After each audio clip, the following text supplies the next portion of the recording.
우리 사랑하는 성도 여러분, 명절 여러분들 잘 보내셨습니까?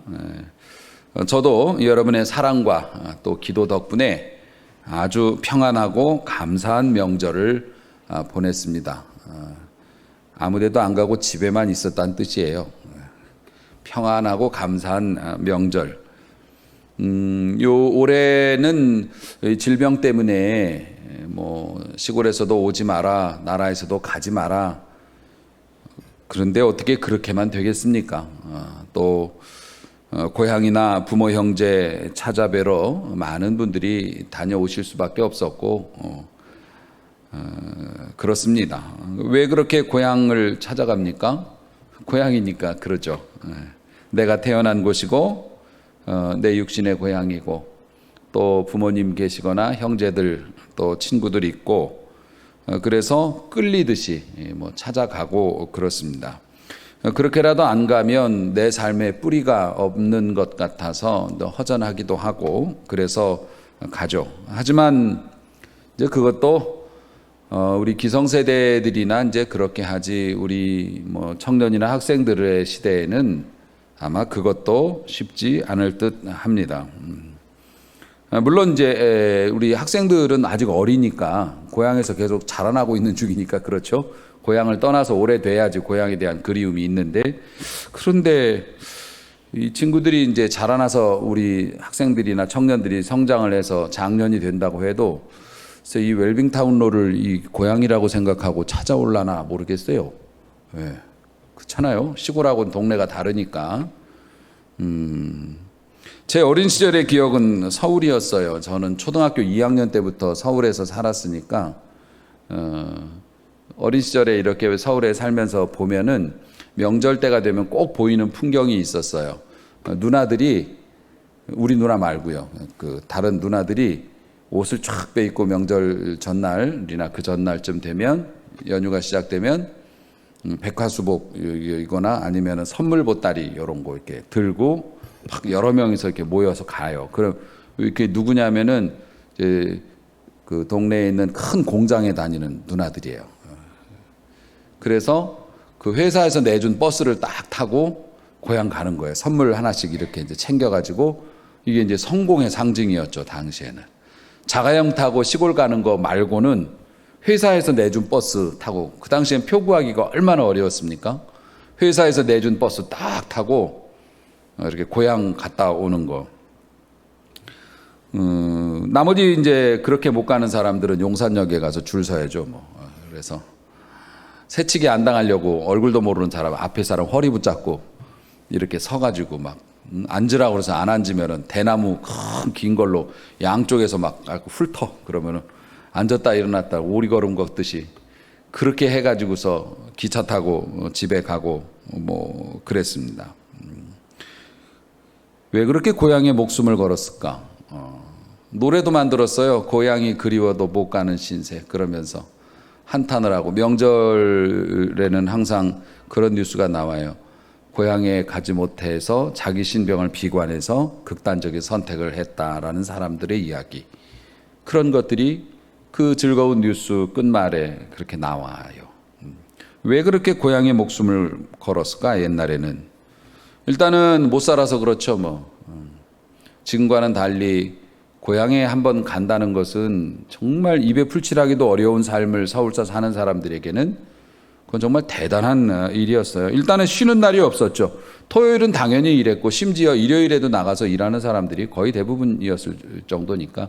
그래서 또 당시에 그 옛날에는 주말에 꼬박꼬박 쉬는 사람들이 또 좋은 직장 다니는 사람이라고 칭송받고 그랬죠. 그것도 토요일은 나가는 거고 그랬죠. 그런데 요즘엔 그렇지 않죠. 마음만 먹으면 언제든지 고향을 갈 수 있고 KTX도 있고 차는 한 집에 2대씩도 있고 그러니까 그리고 고향 가도 예전 어린 시절 고향도 아니고 다 바뀌고 개발되고 또 길만 막혀서 짜증나고 코스모스 피어있는 정든 고향역 이제 그런 거 없습니다. 이쁜이 꽃분이 나와서 나를 반겨주는 게 아니라 걔네들은 나보다 먼저 서울 가가지고 학교 졸업하고 시집 가서 지금 애들 유치원 데려다 주느라고 정신이 없어요. 꽃분이 이쁜이도 없고 그렇습니다. 그래서 명절이면 요즘에는 고향 대신에 이제 콘도나 호텔이나 뭐 해외 관광지나 뭐 이런데 미어 터진다고 합니다. 그러니까는 무슨 말씀을 이렇게 길게 했냐면은 이 고향이라고 하는 절대적인 개념도 세월이 지나고 환경이 바뀌니 퇴색되더라는 거예요. 세상이 그렇다는 겁니다. 그런데 이렇게 심지어 고향도 퇴색되어가는 이런 시국에도 앞으로 이것이 더 심화된다고 해도 그래도 퇴색되지 않는 고향이 또 하나 우리에게 있어요. 그게 뭐냐면 오늘 본문에도 나옵니다마는 성경에서는 그것을 본향이라고 표현을 합니다. 영어로는 홈랜드라고 하는데요. 그게 뭡니까? 하늘나라, 천국. 그게 진짜 백이 고향인 거죠. 우리 영혼의 고향이고 우리 아버지가 계신 곳이고 또 우리 형제들이 거기에 지금 있고 영원한 본향. 우리가 뭐 육신적인 고향은 개발이 돼서 없어지거나 이쁜이 꽃분이가 다 시집가서 없어지거나 뭐 동네가 사라지거나 뭐 이럴 수는 있지만 우리의 천국 본향은 아무리 세월이 흘러도 인간의 본성 속에 각인되어 있기 때문에 누구나 그곳을 그리워하게 되어 있다는 겁니다. 마치 연어가 산란기가 되면은 누가 반겨주지도 않는데 목숨을 걸고 죽기 살기로 기어 올라가죠. 그게 왜 그렇습니까? 이 본성이라고 하는 강력한 힘에 인도되어져서 그렇게 온갖 위험을 무릅쓰고라도 기어이 가고야 마는 것처럼 우리 인간의 심성 안에도 하나님께서 지으실 때 육신의 고향도 그리워하지만 이제 그거는 우리가 천국 본향을 그리워하던 습관이 남아서 그래요. 그래서 고향에 대한 소중함을 육신적인 걸로 이렇게 푸는 거죠. 그게 없어진다 해도 우리 인간은 이게 때가 되면 그 고향에 대한 그리움이 굉장히 강해지죠. 그런데 이제 문제는 뭐냐면 죄악으로 오염된 이 세상을 살다 보면 그것이 천국에 대한 그리움인 줄을 모르고 대체품을 찾아서 뭐 이상한 행동들을 하기도 합니다마는 어쨌든 천국 본향으로 가려고 하는 인간의 마음은 시대가 변하고 과학이 발달하고 환경이 아무리 변해도 없어지지 않는단 말이죠. 그런 이유 때문에 우리 성도들에 대해서 오늘 본문 말씀을 의지해 보면 11장 13절 말씀을 봐도 우리가 이 땅에서는 외국인과 나그네라고 불린다는 거예요. 그런 이제 우리의 그 본성이 있기 때문에 이 땅에 사는 사람들 보면 원래 이제 모든 인간들이 본향을 그리워하게 돼 있지만 특히 하나님을 알고 은혜 받은 사람들은 명확히 알죠. 천국을 명확히 알기 때문에 그 천국을 그리워하며 천국으로 가기 위해서 뭐 자기 나름대로의 삶을 막 살아요. 그러니까 이 세상 사람들이 볼 때는 쟤네들은 우리하고는 좀 다른 것 같아. 인간들은 이 땅에서 천년 만년 살 것처럼 막 꾸미고 가꾸고 막 그러는데 믿는 사람들은 이 땅에서 영원한 삶을 기약을 하지 않고 영원한 나라를 바라보면서 그걸 준비하고 사니까 이상하게 보이죠. 항상 말씀드리지만 똑같이 거리를 헤맨다고 해서 같은 게 아니에요. 나그네하고 방랑자는 다르다고 했습니다. 방랑자는 뭡니까? 똑같이 거리를 헤매요. 똑같이 남루해요. 똑같이 오늘하고 내일 있는 곳이 달라요. 하지만 나그네는 목적지가 있어요. 그래서 그 목적지를 가는 행로 중에 있는 사람을 나그네라고 하고 방랑자는 뭡니까? 그냥 계속 돌아다니는 게 일이에요. 그러면은 나그네하고 방랑자는 이 땅을 살아가는 모습은 거의 비슷해요. 유사하게 보여요. 하지만 그 삶의 끝이 완전히 달라요. 완전히 다르죠. 나그네는 목적지에 도달해서 환영을 받고 안식을 취하지만 방랑자는 우리가 흔히 말하는 객사요. 거리에서 비참하게 그렇게 잊혀진 존재로 사라질 뿐이라는 겁니다. 천국을 향한 이 나그네, 우리가 방랑자 같은 삶을 사는 것처럼 보이지만 우리가 천국을 향해서 우리의 몸과 마음을 이렇게 사용하면서 살아가다가 이 땅에서의 목숨이 끝나면 어떻게 됩니까? 하늘나라에서 우리를 환영하는 잔치가 열리고, 아멘. 그리고 우리 아버지께서 나를 위해서 예비한 그 집에서 내가 눈을 뜨는 거죠. 이게 나그네는 본향으로 돌아가는 소망이 있는 사람들이라는 겁니다. 우리보다 먼저 믿고 함께 살다 떠난 우리 부모, 형제, 친구들이 그곳에 있고, 그래서 저는 우리 성도님들이 가끔 이제 물어보시는데, 목사님, 천국에 가면 부부나 아니면 형제나 부모의 관계가 그대로 유지가 되나요? 저는 유지된다고 가르칩니다. 그럼 복잡해서 어떻게 살아요? 뭐 몇 번 결혼을 하거나 아니면 지금 현재 우리의 가지고 있는 이 정신 체계를 가지고 가는 건 아니기 때문에, 하지만 부모나 형제였던 관계마저 잊어버리고 그냥 하나님의 영광에 도취되어서 산다고 생각하지는 않아요.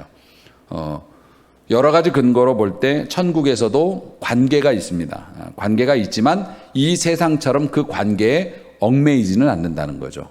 더 큰 하나님의 사랑과 영광에 눈을 뜨게 되기 때문에 이 세상과 같은 분노나 또 결핍, 어떤 그런 것들이 없는 상태이지만, 어쨌든 저는 그것을 이제 인정하고, 저도 하늘나라에 가서 어머니 아버지 뵙고 싶고, 우리 먼저 가신 누님도 뵙고 싶고, 또 함께 신앙생활했던 우리 권사님들도 뵙고 싶고, 또 그런 마음도 있습니다. 어쨌든 우리 같은 나그네들은 그런 소망을 또 가지고 또 어려울 때, 힘겨울 때 그 마음으로 또 이기고 살아가죠. 그렇기 때문에 이런 일이 있기 때문에, 또 있어야 되기 때문에 우리가 잊지 말아야 할 것이 있어요. 명절을 이제 지내면서 고향에 관한 말씀을 이제 드리고 있는 건데, 우리는 돌아갈 본향이 있는 사람들이기 때문에 잊지 말아야 할 것이 있다는 겁니다. 하나는 뭡니까? 우리는 나그네라고 하는 것을 잊지 말아야 합니다. 그거 잊어버리면 특히 성도는 굉장히 낭패봐요. 나그네들은 벽돌로 집을 짓지 않습니다. 텐트를 치죠. 왜냐하면 그 다음날 걷어야 되니까요. 텐트를 고정하는 게 폴대라고 하나요? 그거를 깊이 박지 않습니다. 아침에 태양이 떠오르면 모두 걷어야 되기 때문에 걷어야 될 걸 그렇게 깊이 박지는 않죠. 이 시대에 이 땅의 교회들이 예전과 달리 지탄을 받고 멸시를 받았던 이유가, 지금도 그렇지만 이유가 뭡니까? 텐트를 치지 않고 벽돌을 쌓았기 때문에 그렇습니다. 폴대를 너무 깊이 박고 심지어 빠질까봐 거기다 콘크리트까지 쳐버렸어요. 그러면 어떡합니까? 하나님께서 뜻을 주시고 움직이라 하실 때 이걸 뽑을 수가 없어요. 성도 개인도 그렇고 교회 공동체도 그렇고 똑같습니다. 성도도 세상에 너무 많은 것들, 미련을 두고 얽힌 것들이 많으면 하나님이 감동 주실 때 감동은 받지만 움직이지 못해. 얼마나 이게 무서운 일입니까? 가위에 눌린 것처럼 내가 어떻게 해야 되는지는 아는데 손발이 움직이질 않아. 왜냐하면 폴대를 너무 깊이 박았어요. 세상과 얽힌 게 너무 많고 하나님의 뜻을 따르기 위해서 포기해야 될 것들을 너무 많이 만들어 놨어요. 이 땅에 부흥기를 이끌었던 위대한 목사님들이 거의 예외 없이 세습을 했던 이유가 뭔 줄 아십니까? 폴대를 너무 깊이 박았기 때문에 그래요. 본인이 아니면 이 교회가 유지될 수 없다고, 그래서 내 자식에게 물려줘서 이 교회를 지켜야겠다라는 잘못된 생각이에요. 나그네의 마음을 잃었기 때문에 그렇습니다. 나그네의 마음을 잃으면 세상의 영향을 받지 않을 수가 없습니다. 세상이 끄는 대로 끌려가지 않을 수가 없다는 거예요. 그런데 정신은 살아있어요. 내가 이러면 안 되지. 하나님 믿는 사람이 하나님께서 이 땅의 것에 집착하지 말라 했는데 그것과는 따로 노는 삶을 발견하게 되죠. 그리고 언젠가는 우리가 인간이니까 하나님을 따르는 것들을 포기하는 것을 학습하기 시작합니다. 한 번, 두 번 예배 빠지고 하나님 앞에 드리는 것 안 드리고, 또 하나님이 행하시는, 마음속에서 행하시는 하나님의 명령에 사랑하라, 화해하라, 네가 전화해라, 한번 찾아가 섬겨라, 이런 것들을 사정과 형편과 감정과 이유를 대면서 한두 번씩 무시하면 그 다음부터는 그것들이 나를 지배하기 시작합니다. 교회와 많은 성도들이 이 땅에서 그 폴대를 너무 깊이 박은 탓에 그렇게 살아 욕을 먹고 있다는 겁니다. 우리가 육체를 벗기 전까지는 세상을 떠날 수 없고 세상의 영향을 안 받을 수는 없어요. 사는 동안에는. 하지만 그렇다고 해도 세상에 끌려다녀서는 안 되죠. 목사님은 아직도 좀 순진하신 것 같아요. 세상살이가 그렇게 쉽지가 않고 세상살이가 그렇게 믿음만으로 살 수 있는 건 아니잖아요. 이해는 합니다만 동의는 못하겠습니다. 왜냐하면 주님이 하신 기도, 주님이 우리에게 주신 말씀 중에 이런 내용이 있기 때문에 그래요. 제가 읽어드릴게요.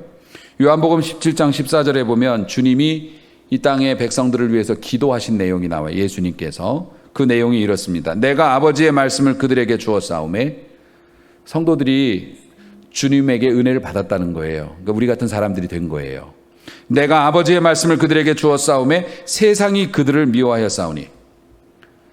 잘 지내던 사람들이 예수를 믿고 나서 이상해졌어요. 그래서 세상 사람들이 쟤 이상해졌다, 미워했대요. 왜냐하면 그들에게 아버지의 말씀이 들어갔으니까. 그래서 이는 내가 세상에 속하지 아니함 같이 그들도 세상에 속하지 아니함으로 인함이니이다. 주님은 알았어요. 아셨어요. 내가 이 세상에 살고 있지만 이 세상에 속하지 않았던 것처럼 나의 말씀을, 아버지의 말씀을 나로부터 전해 들었던 이 사람도, 저 사람도, 이 형제도, 저 형제도 나처럼, 주님처럼 세상에 속하지 않으므로 세상에 미움받는 것을 내가 보았습니다. 불가능하다고 말하지 말아요. 주님의 말씀을 받고 주님께 은혜 받은 사람들은 세상에 속하지 않고 살 수 있고 그렇게 살았던 사람들이 있고 주님께서는 그것이 가능하다고 오늘도 말씀하고 계십니다. 아멘. 사랑하는 성도 여러분, 하나님의 말씀을 따라 사는 성도는 세상에 속하지 않고 살아갈 수 있음을 성경이 증언하고 있습니다. 그렇기 때문에 목사님 물정 모르는 말씀 하지 마세요. 그렇게 하지 마시고 오늘도 하나님의 말씀의 역사 앞에 기대를 걸어보시기를 축원합니다. 오늘도 나를 변화시킬 수 있고 오늘도 내가 세상을 이길 수 있고 오늘도 이전과 다른 나의 모습이 하나님의 말씀으로 인하여 나타날 수 있다고 하는 희망을 버리지 마시고 말씀 속으로 들어오시길 주의 이름으로 축원합니다. 사랑하는 성도 여러분, 오늘도 우리는 주님의 큰 은혜 받아서 세상에 그래도 좋은 모습으로 살고 있죠. 본향에 어울리는 사람으로도 살아갈 수 있게 되기를 소망합니다. 그렇게 온전히 세워지는 은혜가 있기를 소망합니다. 자, 그리고 여러분에게 명절에 다른 선물은 제가 못 드렸으니까 말씀을 통해서 놀라운 선물을 제가 드리려고 합니다. 하나님께서는 이런 나그네 인생을 살아가는 자들, 다시 말해서 세상의 것에 깊이 뿌리를 내리지 않고 언제든지 하나님의 뜻에 따를 수 있도록 그렇게 텐트를 치는 마음으로 살아가고 있는 성도들에게 축복을 해 주시는데 그 축복이 두 가지로 나타납니다. 11장 16절 말씀을 여러분들이 한번 주목해 보세요. 그들이 이제는 더 나은 본향을 사모해요. 원래 본향은 이제 이 땅에 육신이 있는 옛날 고향이죠. 옛날 고향. 15절은 그들이 나온 바 본향을 생각하였더라면, 나온 바 본향이라는 건 아브라함 같은 사람이 갈대아 우르를 떠났던 거를 말해요. 그래서 옛날에 내가 살던 동네인데 그곳을 가고 싶다면 돌아갈 수 있었을 기회가 있었겠지요. 하지만 16절, 그런데 그 사람들이 그런 기회가 있는데 가지 않고 그보다 더 나은 본향을, 고향을 생각해요. 그게 하나님의 나라죠.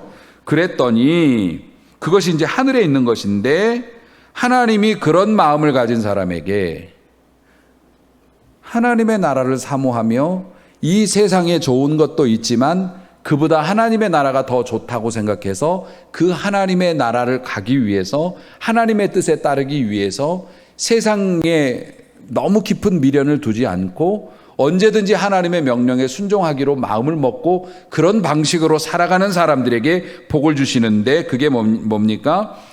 그들의 하나님이라 일컬음 받으심을 부끄러워하지 아니하셨다. 그러니까 뭐냐면은 하나님께서 기뻐하셨다는 뜻이에요. 하나님께서 그렇게 살아가는 성도, 자신의 삶의 기반을 세상에 두지 않고 하늘나라에 두면서 자기가 세상적으로도 살아갈 기회가 있고 그렇게 할 수도 있지만 그걸 포기하고 그보다는 하나님의 나라가 더 낫다라고 생각하며 거기에 삶을 맞추는 사람을 부끄러워하지 아니하셨어요. 기뻐하셨어요. 하나님께서 기뻐하셨다는 겁니다. 그러면 하나님께서 우리를 부끄러워하지 아니하시고 하나님이 우리를 보시면서 기뻐하시면 어떤 일이 일어나냐면 시편 91편 14절에서 16절까지 여러분이 그걸 기억해 놓으셨으면 좋겠어요. 힘들 때마다 그 말씀 보시고 위로를 받으시기 원해요. 시편 91편 14절에서 16절인데 하나님께서 이런 말씀하셨어요. 하나님이 이르시되 그가 나를 사랑한즉 내가 그를 건지리라. 아멘. 어느 위험에서든지 건지리라. 그가 내 이름을 안즉 내가 그를 높이리라. 아멘. 건져주시고 높여주시고 15절 보면 그가 내게 간구하리니 내가 그에게 응답하리라. 간구하면 응답해 주시고 그들이 환난을 당할 때 내가 그와 함께하여 그를 건지고 영화롭게 하리라. 아멘. 물에 빠진 거 간신히 건지는 게 아니라 건지고 이전보다 더 아름다운 모습으로 만들어주세요. 할렐루야. 그래서 우리 예수 믿는 사람들이 받는 복은 죽을 위기에서 간신히 살아나서 초죽음 돼갖고 뻗어 있는 게 아니에요. 죽을 위기에서 건져주실 뿐만 아니라 영화롭게 만들어주십니다. 아멘. 이게 하나님의 완전한 복이죠. 그런 복을 누구에게 주신다고요? 하나님께서 부끄러워하지 않을 삶을 사는 자들에게, 이 땅의 삶의 방식으로 살아갈 수 있음에도 불구하고 이 땅에 주는 것들보다는 하나님의 영광이 더 중하다고 생각해서 하늘나라에 포커스를 맞추고 살아가는 백성들, 그런 사람들을 하나님께서 부끄러워하지 아니하시고 하나님께서 기뻐하시고 그들에게 이런 복을 주신다는 겁니다. 심지어 16절 보면 내가 그를 장수하게 함으로 그를 만족하게 하며, 장수라는 게 단순히 수명 연장만을 의미하는 게 아니라 이 땅에서의 양질의 삶을 의미해요. 우리가 하늘나라를 목표로 하지만 이 땅에서의 삶도 중요하죠. 기왕 사는 거 건강하게 또 풍요롭게 또 평안하게 사는 것은 덕스러운 일입니다. 이 땅에서 풍성한 삶을 사는 게 죄가 아니에요. 하나님의 복인 줄로 믿으시기 바랍니다. 물론 어느 것이 더 중요하냐 그러면 하나님의 나라가 더 중요하겠지만, 하나님께서 사랑받는 자, 하나님이 사랑하시는 자가 이 땅에서 늘 무언가에 쫓기거나 눌려 사는 것을 하나님도 기뻐하지 않으시죠. 아무리 이 땅이 뭐 그런 곳이라고 해도 하나님께서 우리를 장수하게 하심으로 만족하게 하시며 심지어 나의 구원을 그에게 보이리라. 하늘 가는 길을 보게 해주시겠다. 이거 뭡니까? 종합 선물 세트요. 종합 선물 세트를 주십니다. 누구에게요? 이 세상을 나그네의 마음으로 살고 이 세상의 것보다 하늘의 것을 더 중히 여기는 자들에게 무엇을 주신다고요? 건져주시기도 하고 높여주시기도 하고 응답해 주시기도 하고 또 영화롭게 해주시기도 하고 장수와 복을 누리게 해주시기도 하고. 우리 성도님들이 여기 많이 계셨으면, 특히 우리 권사님들 계셨으면 계속 아멘을 하셨을 텐데 집에서 하시는 줄로 제가 믿고, 이런 거는 아멘을 해야 빨리 집으로 가져가는 거예요. 내 마음속으로. 굉장히 중요합니다. 그래서 하나님이 그런 복을 주신다는 거예요. 그래서 두 가지 복 주신다고 그랬는데 하나만 해도 벌써 이런 종합 선물 세트가 쌓였는데 또 하나의 복이 있어요. 16절 다시 한번 보시면 그들을 위하여, 끝에입니다. 그 말씀의 끝절에 보면은 그들을 위하여 한 성을 예비하셨다. 한 성이 뭡니까? 시티, 도시예요. 누구를 위해서요? 본향을 사모하는 자들을 위해서, 우리를 위해서 한 성을 예비하셨다. 그것이 천국이죠. 하나님께서 우리를 위해 천국을 예비하셨는데, 천국은 이제 공동체예요. 천국은 공동체인데 성경은 또 일관되게 천국에 우리의 집이 있다라고 가르치고 있어요. 그러니까 우리가 어디 마을회관 같은 데서 모여 사는 것이 아니고 천국에는 내가 안식하는 처소가 있고 하나님께 예배하는, 꼭 우리들처럼 예배 끝나면 집으로 돌아가듯이 천국에도 그런 것이 있다는 겁니다. 천국에서 내가 떳떳하고 당당하고 아름답고 복되게 거할 곳을 예비하신다. 내가 갈 수 있는 곳이 있고 내 자리가 있다는 겁니다. 그것을 예비해 주신다는 거예요. 여러분, 이 세상의 집은 유한합니다. 아무리 좋은 집을 사고 그래도 몇십 년 지나면 허물어지고 재개발되고 뭐 주인 바뀌고 다 그러죠. 그런데 하나님의 나라는 이게 기한이 없지 않습니까? 가장 좋은 상태로 영원한 삶을 사는 그 집을 누구에게? 천국을 사모하는 나그네의 마음을 가진 자들에게 예비해 주신다. 아멘. 지금 여러분의 집은 어떻게 되어 있는지 모르겠습니다. 하나님께서는 우리가 스스로 인생을 나그네라고 인식을 하고 사는 자들은 광야로 내몰지 않으십니다. 하나님께서, 왜냐하면 도착할 수 있게 해주셔야 되기 때문에 도착을 못할 곳으로 내몰지를 않으세요. 그래서 하나님을 사랑하고 하나님의 뜻을 최대한 붙잡고 어떻게든지 하나님의 뜻대로 살아가려는 자들에게는 포기만 하지 않는다면 멸망은 없습니다. 실패는 없어요. 하나님께서는 어떻게 해서든지 간에 역전의 삶을 살게 해주시고, 왜냐? 나그네라고 인정하는 자를 광야, 죽음의 골짜기로 몰지 않으시는 하나님의 특성이 있기 때문에 그래요. 그러니까 여러분이 믿음으로 살겠다고 결단하고 하나님 앞에서 그 나라를 언제든지 갈 수 있겠다라는 마음으로, 준비하는 마음으로 살겠다고 결심하고 살면 솔직히 좀 힘들어질 수는 있죠. 세상 내 맘대로 사는 사람보다는 조금 더 빠듯하게 살아가야 할 수밖에 없겠죠. 하지만 망하지 않습니다. 여러분과 여러분의 자식을 살아갈 수 있게 광야길에서도 샘물을 주시고 살 길을 열어주시면서 하나님이 이끌어 주실 것이기 때문에 그렇습니다. 천국에 막연히 집만 하나 지어놓고 여기 올 때까지 죽도록 고생해라. 그렇지 않습니다. 예수 잘 믿으면 이 땅에서도 당연히 복을 받습니다. 그게 죄가 아니에요. 하나님이 그런 길을 예비하셨다는 겁니다. 사랑하는 성도 여러분, 그런데 더 감사한 게 뭐라고요? 그렇게 살게 해주실 뿐만 아니라 우리가 그 삶을 마치면 당당하게 하나님께서 마련해 주신 내 집으로 들어가서 하나님의 영광을 매일 보면서 사랑하는 이들과 살아갈 수 있게 한 성을 예비하셨다는 것, 이게 얼마나 큰 축복입니까? 그러니까 이런 약속만 봐도 사실 계산 따질 줄 아는 사람이라면 당연히 순례자의 삶을 선택해야죠. 지금 이 세상에서 믿음으로 살려다가 받는 환난에 경한 것이 장차 내가 누리게 될 영광에 중한 것과 좋게 비교할 수 없도다. 아멘. 감히 상대가 안 된다는 거예요. 이 말씀이 여러분의 마음에 크게 자리 잡아서 믿음으로 살려다 보면 힘들고 번거롭고 좀 더디 가는 것 같고 그래 보이지만 지금 내가 받는 이 환난은 경한 것이고 내가 이렇게 살았을 때 하나님이 주시는 영광은 이 중한 것인데 내가 어떻게 그 영광과 이걸 맞바꿀 수 있겠나, 이런 믿음과 지혜와 담력이 여러분에게 주어질 수 있게 되기를 소망합니다. 그런데 우리가 이런 것들을 배우면서도 어떤 그리스도인들은 방랑자처럼 살아간단 말이에요. 그래서 방랑자는 뭐 이 동네 잔치 있다 하면 여기로 가고 저 동네 또 좋은 거 있다 하면 이리 가고 계속 그러잖아요. 근데 순례자는 뭡니까? 야, 저기 잔치 가보고는 싶은데 내가 일정이 그쪽이 아니어갖고 난 그리 못 가요. 이렇게 가는데, 방랑자는 뭐 동네 좋다는 건 다 찾아다니고 그러지 않습니까?